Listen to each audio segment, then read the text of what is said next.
a few moments So hi vlog, welcome to my guys.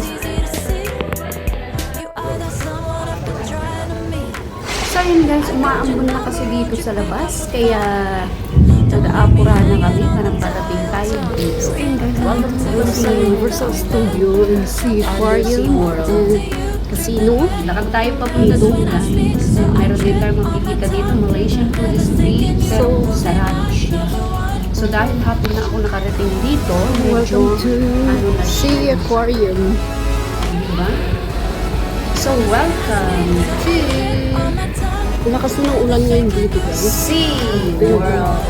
Ang ticket na service, tapos dito na studio. So nandito na yung bola ng Universal Studios. So, tingnan nyo naman guys, ang ganda.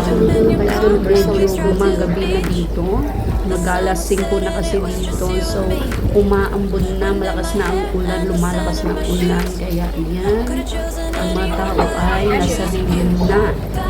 So, isa ako sa mga nasa lilim kasi na umaambon na, hindi na lang ambunan, kasi may tulugan kidlat na rin. So, ayan, tignan natin pa yun, no? Ito guys, sa mga hindi pa nakapunta dito guys sa Singapore, visit here. The Design Universal Studio. Pag gusto nyong bumisita ng Singapore guys, don't forget to go here. Ayan, tananan ang Universal Studio, yung bola namin dito, ang buwagang bola. So dito naman sa banda rito guys, makikita nyo yan. Diyan nagpapapicture yung mga napupuntang mga tourists dito. At kung wala kang picture dyan, that means hindi ka nakapunta ganun. So kailangan pumunta kayo dyan pa-picture guys. Kahit umuulan yan, no? Nagpapayong na sila, diba? Yung iba naman, kahit umuulanan na sila, hindi pa rin. Kasi medyo malakas-lakas na nga ang ulan dito. At meron na rin kidlat-kidlat. Ayan. O, diba? Pero okay pa rin. Ayan. Punta tayo dito kami stranded sa Carnival kasi dito naman umpisa ang lakas na hangin at malakas na ulog.